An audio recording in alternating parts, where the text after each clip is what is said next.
오늘 찬양을 들으니까 우리 여호수아가 믿음의 행진을 계속하는 그 장면이 떠오릅니다. 오늘 본문은 여호수아가 이제 마지막으로 자신의 죽음을 앞두고 이스라엘 백성에게 하는 설교의 내용입니다. 여호수아는 많은 고민을 했어요. 어디서 설교할 건가? 그리고 세겜이라는 지역을 선택했습니다. 세겜은 이스라엘 예루살렘 북쪽에 50km 정도 거리에 있는 곳인데요. 에발산과 그리심산 사이에 있는 성읍입니다. 저희 그림 보시면은 그 사진 보시면 산이 두 개 있죠. 하나는 에발산이고 하나는 그리심산인데 어느 게 어느 건지 가르쳐 주려도 잃어버릴 테니까 크게 개의치는 마시고, 이스라엘 역사 속에서는 무척 중요한 지역입니다. 먼저 믿음의 조상 아브라함이 메소포타미아에서 갈대아우로 하란 지역에서 떠나서 가나안 땅에 들어와 제일 먼저 단을 쌓았고 하나님만 섬기겠다고 예배했던 곳이 바로 저 세겜입니다. 그리고 야곱이 라반 외삼촌 라반의 집에서 오랜 세월을 살다가 이제는 다시 가나안 땅으로 돌아와서 그 땅에 돌아와서 우상들을 다 땅에 묻고 버리고 하나님만을 섬기겠다고 하나님 앞에 예배했던 곳이 세겜입니다. 또 오늘 그 모세는 여호수아에게 저 산들을 두고 부탁을 하는데요. 내가 내 하나님 여호와께서 내게로 인도하여 들이시는 땅에 들어가거든 그리심산에서 축복을 선포하고 에발산에서 저주를 선포하라. 이렇게 여호수아에게 부탁을 했습니다. 이 이야기를 들은 여호수아는 가나안 땅에 들어가서 저 지역에서 설교를 합니다. 에발산 쪽에 법궤를 두고 이스라엘 지도자들을 반반, 그리심산의 반, 에발산의 반 두고 그곳에서 율법을 따라 살면 복을 받게 되지만 율법을 어기게 되면 자기 마음대로 살면 저주를 받을 것이다 라고 메시지를 선포합니다. 그게 여호수아 8장에 나오는 내용입니다. 그리고 시간이 또 많이 지났어요. 그리고 그의 인생이 이제 하나님 앞에 설 날이 가까이 왔습니다. 세월이 많이 흘러 여호수아도 죽는 순간이 되었는데 고민했습니다. 어디서 설교할 것인가? 그리고 세겜에서 메시지를 전합니다. 무슨 메시지를 전했을까요? 아브라함과 야곱과 모세와 여호수아 모두가 하나님 한 분만을 섬기기로 결단했던 것처럼 여러분들도 하나님 한 분만 섬기며 사십시오. 이 메시지를 전하기 위하여 세겜 땅을 선택했습니다. 여호수아의 설교를 자세히 살펴보면 두 가지로 두 단원으로 정리가 가능한데요. 첫 번째는 자격이 없는 자를 하나님이 선택하셨다라고 선포합니다. 여호수아가 모든 백성에게 이르되 이스라엘의 하나님 여호와께서 이같이 말씀하시기를 옛적에 너희의 조상들 곧 아브라함과 나홀의 아버지 데라가 강 저편에 거주하여 다른 신들을 섬겼으나. 여러분, 여호수아는 이스라엘 민족의 정체성에 대하여 이야기를 합니다. 무엇인가 하나님 앞에 잘한 것이 있어서 선택한 것이 아니다라는 이야기부터 시작을 합니다. 아브라함의 아버지 데라는 우상을 만드는 공장을 운영했던 사람이다. 너희들은 혈통적으로 하나님 앞에 아름답거나 선한 것이 전혀 없는 사람들이었다라고 메시지를 시작하는 거예요. 하나님이 아브라함을 선택하신 후에도 그의 가문은 결코 하나님 앞에 신실하지 않았습니다. 신실하기는커녕 틈만 나면 우상 숭배를 합니다.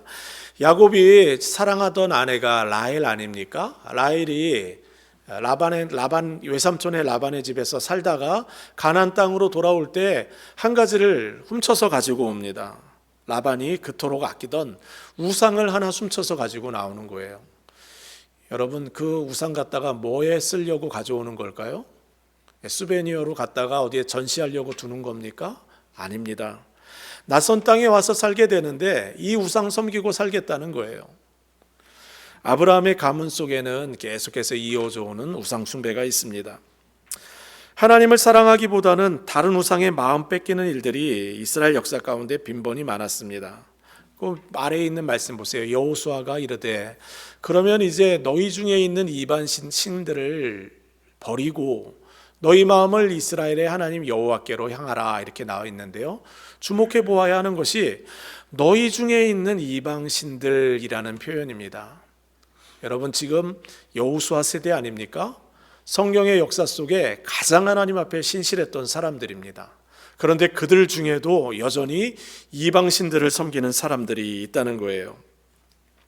무슨 이야기입니까?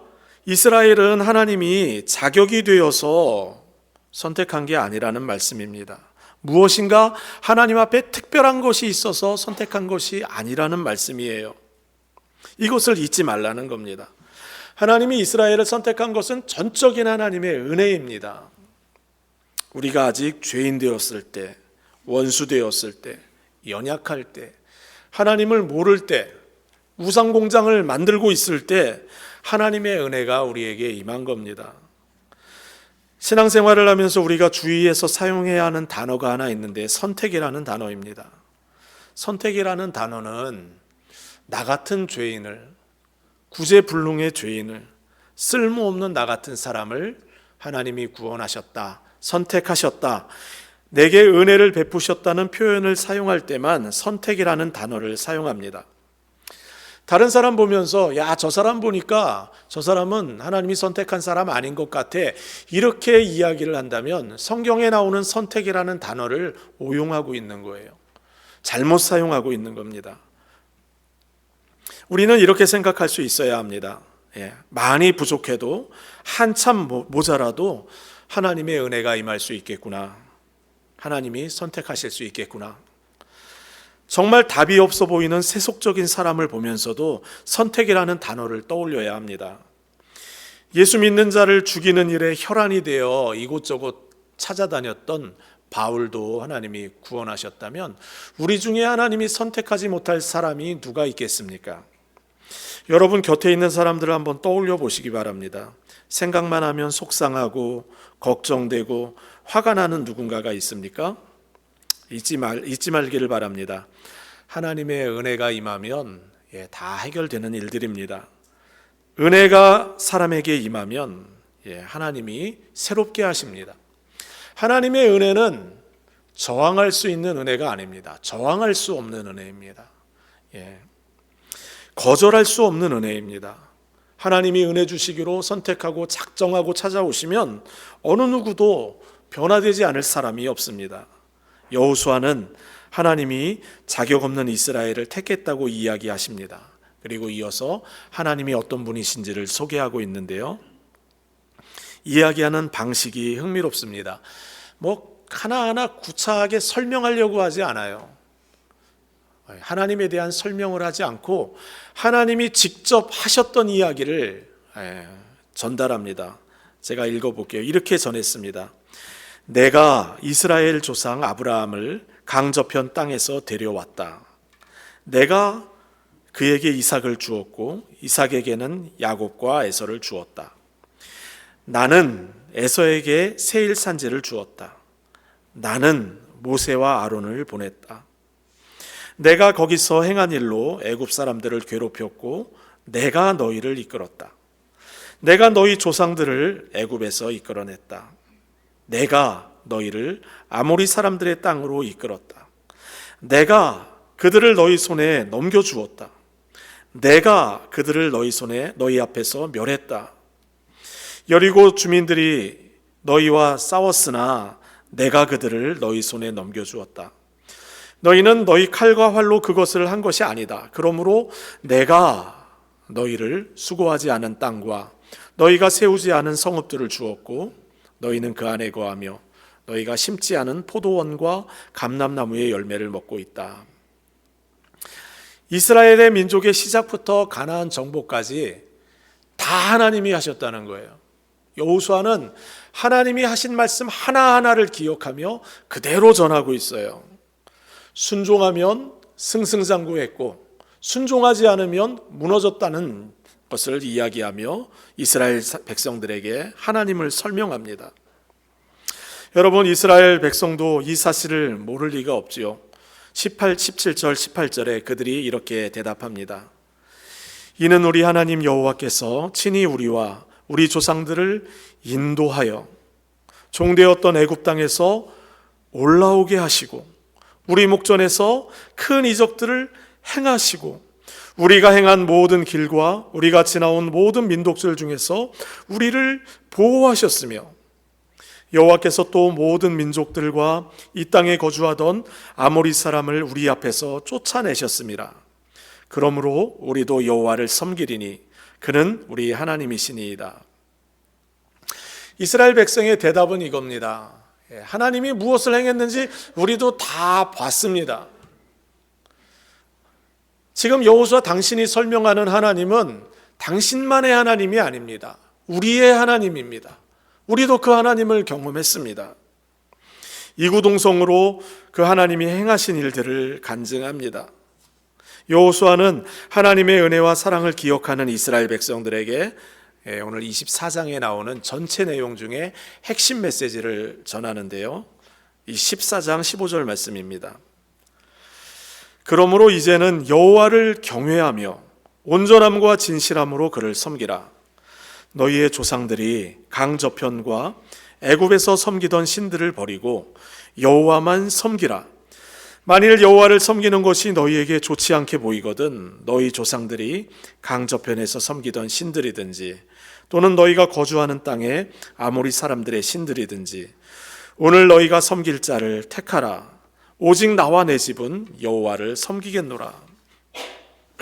여호수아는 이스라엘 백성들에게 섬길 자를 오늘 선택하라고 이야기합니다. 하나님을 섬기는 일은 피일차일 미룰 일이 아닙니다. 여호수아는 섬길 자를 택하라고 이야기하며 너희들이 지금까지 섬겨왔던 이스라엘 역사 속에 거론되는 수많은 신들을 이야기합니다. 첫 번째, 강 저편에 섬기는 신들이 있었죠. 유프라데스 강 저편에 아브라함과 이삭과 야곱과 연루되었던 그 가문과 연루되었던 신들이 있습니다. 애굽에서 섬기던 신들이 있었어요. 나일강에서 나일강을 섬기고 땅과 하늘의 신을 섬기던 일들이 있었습니다. 출애굽을 할 때 하나님께서 10가지 재앙을 내리셨는데 이 10가지 재앙은 다 하나같이 이집트에 있었던 신들에게 내려진 재앙이었습니다. 그리고 또 이어서 너희가 앞으로 거주하게 될 땅 아모리 사람들의 신들을 거론하고 있어요. 그리고 마지막으로 여호와를 이야기합니다.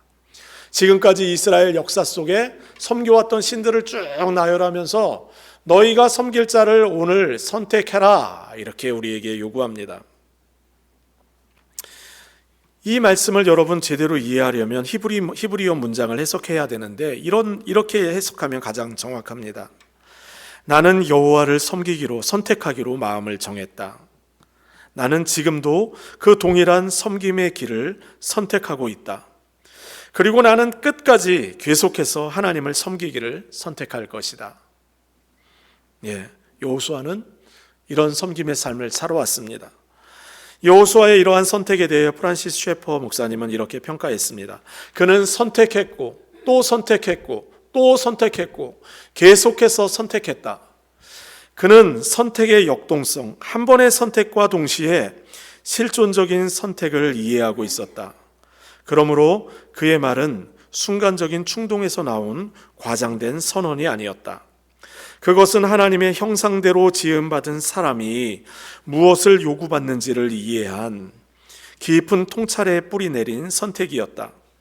인간은 기계나 동물처럼 하나님께 순종하도록 부름받은 것이 아니라 선택을 통해 하나님께 순종하도록 부름받았다. 실제로 그렇습니다. 그리스도인의 선택은 한 번으로 끝나는 게 아니죠. 거듭해서 계속 선택을 합니다. 하나님만을 섬기겠다고 거듭해서 선택을 합니다. 저도 제 인생 속에 주님 제가 목회자가 되겠습니다라고 하나님의 마음을 따라 선택했던 순간이 있어요. 그리고 다 드린 줄 알았습니다. 그런데 하나님께 드린 게 별로 없더라고요. 살아가면서 하나님 앞에 또 다른 많은 선택들을 하나님 앞에 드리며 살아야 했습니다. 인간은 선택을 통해 하나님께 순종하도록 부름을 받았습니다. 우리는 매일 모든 상황 속에서 하나님을 선택하도록 부름을 받았습니다. 여호수아는 선택을 미루지 말고 오늘 선택하라고 권면합니다. 인생의 향방을 완전하게 새롭게 할 그리스도를 선택하고 하나님을 선택하라고 권면합니다. 과거의 상념에 빠지지 말고 미래를 염려하는 일에 시간을 허비하지 말고 인생의 모든 순간 속에 결정 속에 하나님이 기뻐하는 선택을 하라고 우리에게 그렇게 권면합니다. 우리는 의도적으로 좋은 선택을 계속해서 해야 합니다. 예를 들어서 여러분이 건강한 음식만을 먹겠다고 한번 결단을 했다고 생각해 봅시다. 인스턴트 음식들을 먹지 않겠다고 결정을 한 거예요. 그러면 여러분 어떻게 해야 합니까? 다 갖다 버립니까? 집에 남편도 있고 아내도 있고 아이들도 먹잖아요. 그러니까 다 버리지는 못하죠. 그럼 어떻게 해야 합니까? 일단은 불편한 곳에 갖다 둬야 합니다. 저 베이스먼트 구석에다 갖다 놓든지 쉽게 가서 성가셔서 먹기 어려운 곳에 갖다 둬야 합니다. 펜츄리 구석에 보이지 않는 곳에 두어야 합니다. 먼저 좀 불편하게 만들어야 돼요. 그런데도 자꾸 생각이 나요. 3일, 4일 지났는데 라면이 자꾸 먹고 싶어요. 그러면 어떻게 합니까? 절대로 안 먹을 표정으로 저를 바라보고 있는데 먹을 때가 있죠, 그죠? 그러면 어떻게 합니까? 내가 정말 나는 작심삼일이구나, 안 되는구나 생각하고서 나는 안 돼 이러고 멈춰야 합니까? 그렇지 않죠. 다시 결단하면 됩니다. 내가 결단했는데 실패했어 이렇게 얘기하고 다시 안 먹기로 결단하고 시행하면 됩니다. 마크 배터슨이라는 목사님이 있는데 워싱턴 DC에서 목회를 신실하게 하는 목사님입니다. 어려서부터 천식이 있었어요. 호흡이 불편한 거예요. 그런데 목사님은 하나님이 나와 함께 하니까 내가 한 가지 결단을 해야겠다 마음을 먹고 달리기는 것을 결단을 합니다. 여러분, 천식 환자가 뛰는 게 쉬워요, 어려워요? 안 걸려봐서 모르죠. 거의 불가능하지 않습니까? 그런데 뛰기 시작하는 거예요. 숨이 차고 힘든 상황에서도 하나님을 의지하며 달립니다. 처음에는 짧은 거리를 달리고 점점 거리를 늘려갑니다.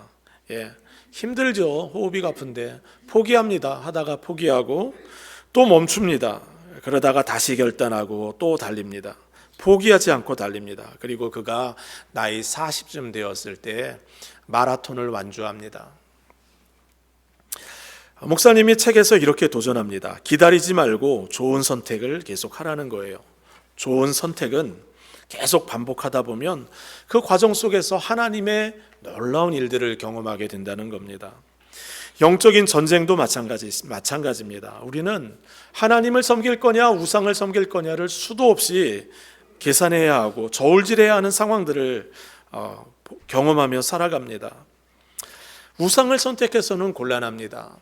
더 많은 돈을 벌기 위하여 하나님을 멀리하는 것은 위험한 행동입니다. 더 많은 쾌락을 누리기 위하여 쾌락에 빠지는 것은 어리석은 행동입니다. 더 높은 명예를 얻기 위하여 더 많은 사람들에게 인정을 받기 위하여 인생을 허비하는 것은 아주 어려운 일, 곤란한 일입니다. 하나님이 이렇게 말씀하셨습니다. 내 백성이 두 가지 악을 행했으니 곧 그들이 생수의 근원된 나를 버린 것과 하나님을 버렸다는 거예요. 그리고 웅덩이 하나를 팠는데 우상을 섬기게 됐다는 거예요. 그런데 그 웅덩이가 물도 가두지 못하는 터진 웅덩이라는 겁니다.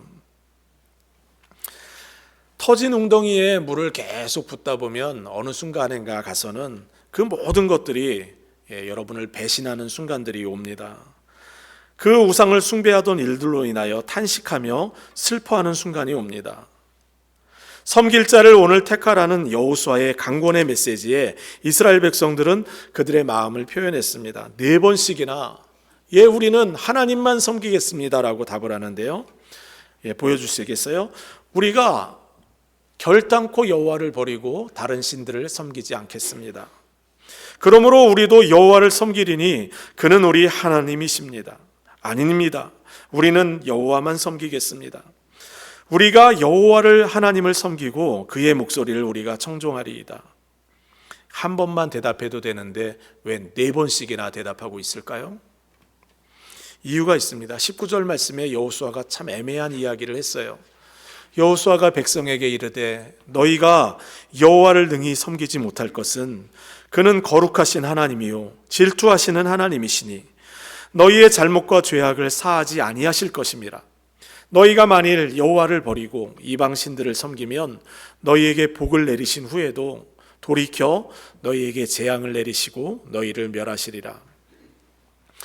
여호수아는 너희가 여호와를 능히 섬기지 못할 것이다 라고 이야기를 했어요. 그러니까 이스라엘 백성들은 아니라고, 우리도 그 하나님을 체험했다고, 우리는 하나님 한 분만 섬기겠다고 대답을 거듭해서 한 거예요. 성도 여러분, 오해하지 마시기 바랍니다. 이스라엘 백성들, 그들을 향해서 여호수아는 너희는 아무리 노력해도 안 될 걸 이렇게 비꼬는 이야기를 하는 게 아닙니다. 실제로 이스라엘 백성들은 그리고 죽는 날까지 하나님을 섬겼어요. 여호수아 24장 31절에 이렇게 나와 있습니다. 이스라엘이 여호수아가 사는 날 동안과 여호수아 뒤에 생존한 장로들 곧 여호와께서 이스라엘을 위하여 행하신 모든 일을 아는 자들이 사는 날 동안 여호와를 섬겼더라. 여러분, 지금 여호수아의 메시지를 듣는 사람들은 여호와를 섬겼다는 거예요. 그런데도 왜 그렇게 하셨습니까? 4번씩이나 같은 대답을 하게 하셨습니까? 여호수아가 얘기했거든요. 너희는 여호와를 능히 섬기지 못할 것이라. 이 말씀을 바르게 이해하려면 19절 말씀 보셔야 되는데 이렇게 적혀 있습니다. 여호수아가 백성에게 이르되 너희가 여호와를 능히 섬기지 못할 것은 그는 거룩하신 하나님이요 질투하시는 하나님이기 때문이다. 왜 우리가 여호와를 능히 섬기지 못하는 일들이 생길 수가 있습니까? 하나님은 거룩한 하나님이기 때문에 그렇습니다. 여러분, 거룩한 하나님을 섬기려면 하나님의 은혜로 거룩함을 받은 성도이어야 합니다. 거룩한 성도이어야 하더라도 날마다 하루를 살아가면서 하나님을 의지하며 하나님이 도와주시는 하나님의 은혜를 사모하고 하나님을 선택하며 살아갈 때 하나님이 주시는 힘을 공급받아야 하나님을 섬기며 살아갈 수가 있어요. 내 힘으로 살아갈 수 있는 게 아닙니다. 내 결단과 노력만으로 하나님의 도움 없이 하나님을 섬길 수 없어요. 이 사실을 지금 여호수아는 강조하고 있는 거예요. 하나님을 섬기는 일은 하나님의 도움이 필요하다. 그러니 날마다 하나님을 선택해라 권면하는 거예요. 또한 하나님은 질투하시는 하나님이기 때문에 너희가 능히 섬길 수 없다고 합니다. 여러분, 질투가 뭐예요? 질투는 사랑하는 사람에게 집중되는 불타는 열정입니다. 우리를 향한 하나님의 사랑이 질투로 불타오릅니다. 그렇기 때문에 우리의 마음이 우상을 향하면 하나님의 열정이 질투로 변해요. 그러니 하나님 섬기는 게 그렇게 쉬운 일이 아니라고 권면하는 거예요. 이스라엘 역사를 보면 여호수아가 예언한 대로 이스라엘은 불과 이 메시지가 있은 지 100년도 채 지나지 않아서 우상 숭배로 온 세상이 뒤엎여 버립니다. 사사시대가 시작되는 겁니다. 놀라운 사실은 모세의 손자, 여러분, 이스라엘을 이집트에서 구출해낸 그 모세의 손자까지도 우상 숭배에 가담하고 있습니다. 이렇게 적혀 있어요. 단 자손이 자기를 위하여 그 새긴 신상을 세우고, 지금 여기 단 지파가 우상을 만들었다는 거예요. 그런데 모세의 손자 게르손의 아들인 요나단, 모세의 손자 요나단과 그의 자손이 단 지파의 제사장이 되어 우상을 섬기는 단 지파의 제사장이 되어 그 땅이 사로잡히는 날까지 계속해서 우상 숭배를 했다는 겁니다. 불과 2세대도 지나지 않았는데 온 이스라엘은 우상 숭배를 하고 하나님의 벌을 받아 신음하는 처지가 되었습니다. 여러분, 우리는 진지하게 고민해 봐야 합니다. 내가 하나님을 정말 선택하고 하나님을 섬기는 것이 무엇인지를 여러분, 우리는 고민해야 합니다. 무엇을 먹지? 오늘 오후에 무엇을 할까 고민하는 것보다 내가 어떻게 하나님을 섬길까? 이 고민을 우리는 해야 합니다. 저는 사울과 다윗의 인생으로 어떻게 하는 것이 하나님을 섬기는 것인가를 좀 설명해 보기를 원하는데요. 여러분, 사울은 항상 그 마음이 하나님께 온 마음이 가지를 않아요.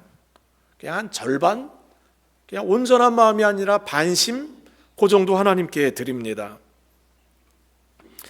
하나님이 사울을 2번 책망하셨는데 2번 다 제사 드리는 것과 연관하여 책망을 하셨습니다. 한 번은 사무엘이 제사를 인도해야 되는데 사무엘이 등장하지 않는 겁니다. 블레셋은 적진에서 막 쳐들어와요. 근데 이스라엘 백성들은 이제 위기를 느끼니까 다 도망가려고 해요. 흩어지려고 합니다. 예배를 드려 제사를 드려서 이스라엘 사람들의 마음이 하나로 결집돼서 싸움을 준비해야 되는데 사무엘이 오지 않는 겁니까? 오지 않습니다. 그러니까 사울이 어떻게 합니까? 자신이 제사장의 역할을 직접 합니다. 자신의 목적을 이루기 위해 제사장의 권한을 침범합니다. 또 한 번의 사건은 아말렉 군사들과 전쟁하여 승리한 후에 있었던 일입니다. 하나님은 분명히 전쟁 전에 요구하셨거든요. 모든 사람을 다 죽여라. 재물도 어느 물건도 어느 동물도 살려서 데려오지 말아라. 그런데 여러분, 전쟁에서 큰 승리를 한 사울은 아말렉 왕을 살려서 데리고 옵니다. 그리고 기름진 소와 양들을 데리고 와요. 사무엘이 물어봤습니다. 이 소들의 울음소리, 양들의 울음소리는 뭡니까? 사울이 이렇게 대답합니다. 하나님께 좋은 제물을 드려야 하지 않겠습니까? 하나님 앞에 정말 기름진 소와 양을 드려야 하지 않겠습니까? 사울은 솔직하지 않았습니다. 전쟁에서 승리한 증거를 남겨서 사람들의 칭찬과 명성을 얻으려고 했지 하나님의 마음을 생각하지 않았습니다. 사울은 놀랍게도 하나님을 위한 예배를 자신의 목적을 위해 사용했습니다. 자기 마음대로 제사장의 역할을 침범했고 하나님이 원하지도 않는 제물로 제사를 드리려고 했습니다. 거룩하신 하나님, 질투하시는 하나님, 그 하나님에 대한 생각은 전혀 없어요. 자기 방식대로 하나님을 예배하려고 합니다. 결국 하나님의 심판을 받아 그는 전쟁에서 비참하게 죽게 되었습니다. 하나님을 섬기는 예배는 하나님을 위한 겁니다. 예배에 실패하면 하나님을 섬길 수도 없고 하나님을 선택할 수도 없습니다. 그런데 다윗은 다릅니다. 다윗은 여러분, 우리랑 비교해 볼 때 이렇게 막 멋있는 사람은 아닌 것 같아요. 여러분 중에 살인한 사람이 있습니까? 여러분 중에 간음한 사람이 있습니까?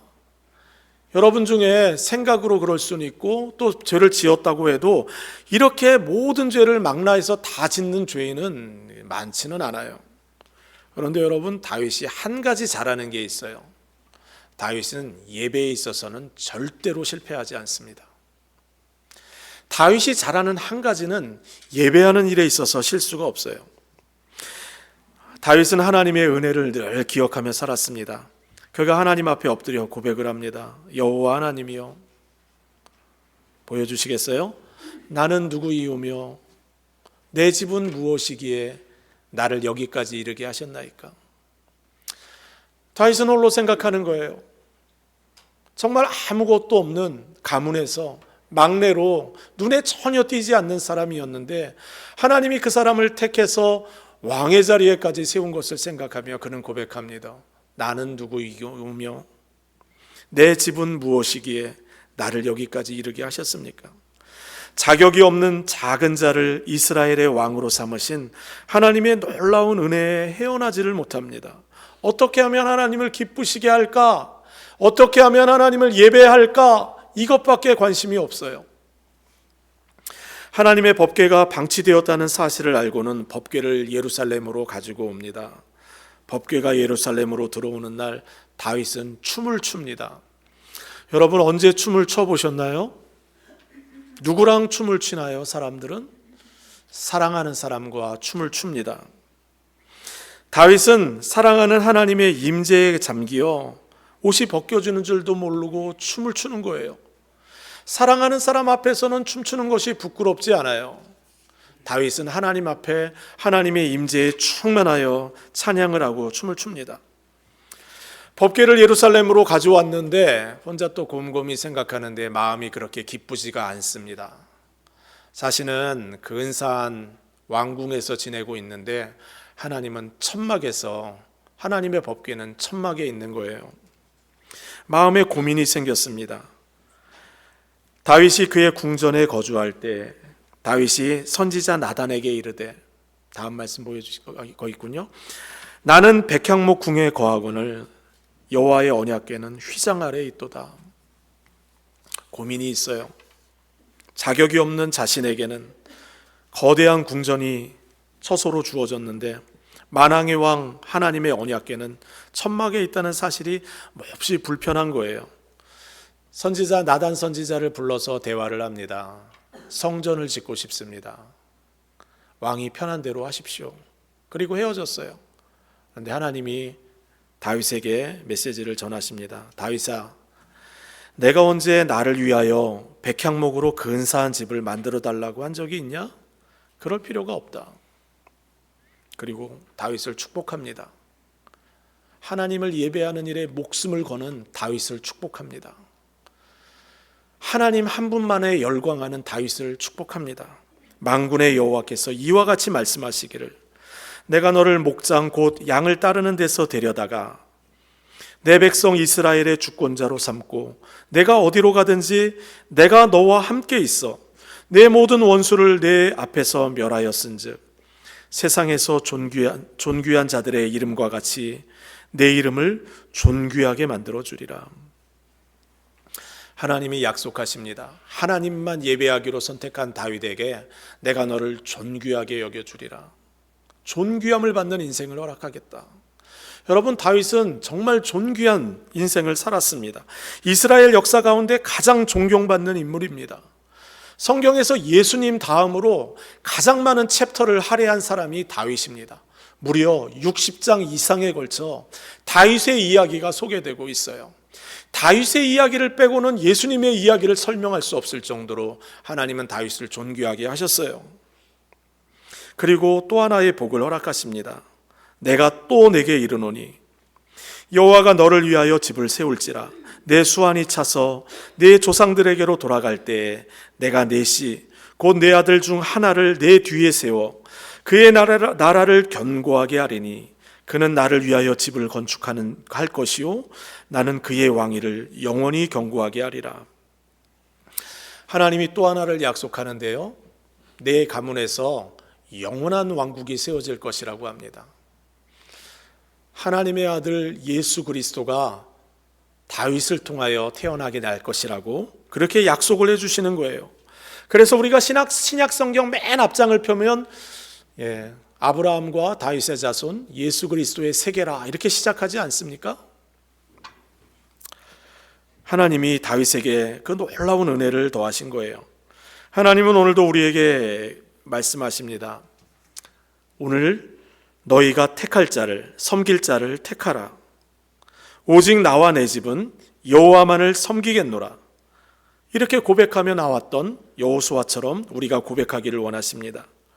모든 순간에 주님 한 분만을 선택함으로 여러분, 다윗이 누렸던 그 풍성한 은혜를 누리시는 저와 여러분 꼭 되시기를 주님의 이름으로 축복합니다.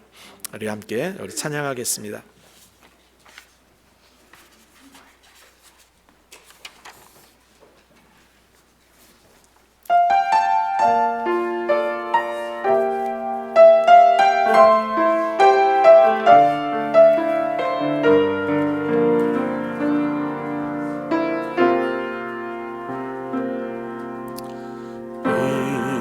빛으로 임하신 주 나의 어두움 비추시네. 내 안에 연약함 모두 씻어주시고 나를 귀히 여기사 안으시네.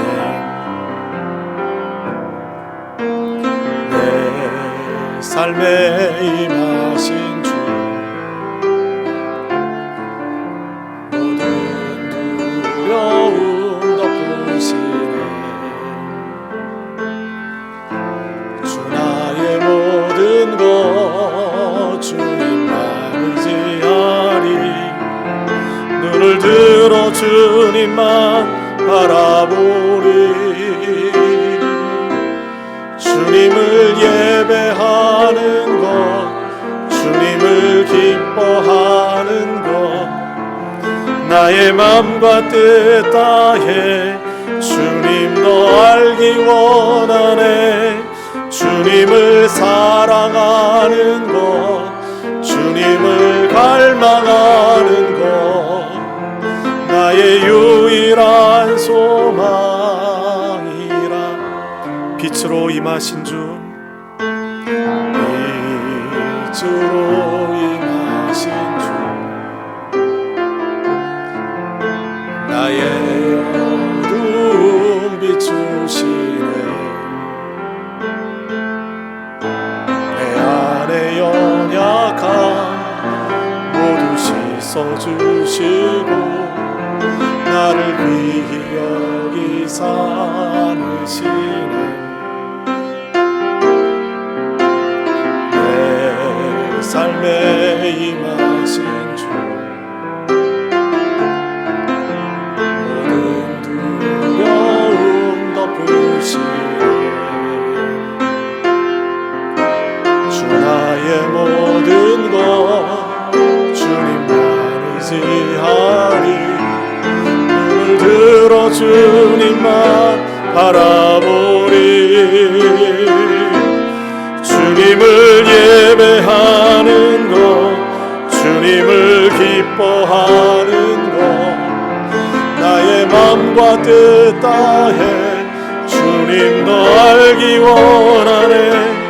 주님을 사랑하는 것, 주님을 갈망하는 것, 나의 유일한 소망이라. 주님을 예배하는 것, 주님을 예배하는 것, 주님을 기뻐하는 것, 나의 맘과 뜻 다해 주님도 알기 원하네. 주님을 사랑하는 것, 갈망하는 유일한 소망이라. 우리 말씀 생각하며 함께 기도하겠습니다. 주님이 우리에게 베풀어 주신 은혜를 기억하며 주님 한 분만 섬기며 살게 하옵소서. 하루하루의 일상 속에 모든 우상들을 멀리하고 주님 한 분 더 사랑하고 주님 한 분 더 갈망하고 주님 한 분 더 찬양하고 주님 한 번 더 예배하며 주님 앞에서 살아가게 하여 주옵소서. 오늘 말씀을 생각하며 함께 기도하며 나아가겠습니다. 사랑과 은혜 많으신 아버지 하나님, 하나님의 은혜를 사모합니다. 우리의 삶이 아버지 하나님, 하나님을 예배하는 삶 되기를 원합니다. 하나님을 경배하는 삶 되기를 원합니다. 아버지 하나님, 함께서 베푸신 은혜를 잊지 않게 하여 주시고 하나님을 갈망하는 인생, 하나님을 바라보는 인생, 아버지 하나님, 세상에 속한 터진 웅덩이를 계속해서 만들고 붓는 아버지 하나님 인생 되지 않게 하시고 하나님의 은혜를 따라 살아가게 하여 주옵소서. 주님 아버지 하나님, 아버지 하나님의 은혜를 잊지 않게 하여 주시고 날마다 예배에 승리하게 하여 주시고 겸손하게 주님 앞에 엎드리게 하시고 주님 기뻐하는 선택을 하게 하여 주시고 주님 원하는 선택을 하게 하여 주시고 하나님을 영원롭게 하는 인생 살다가 주님 앞에 설 수 있도록 은혜 더하여 주옵소서. 오늘 아버지 하나님 앞에 드리는 이 결단과 예배를 주님 기억하여 주시고 하나님 은혜를 더하여 주옵소서. 예수님의 이름으로 기도드립니다. 아멘.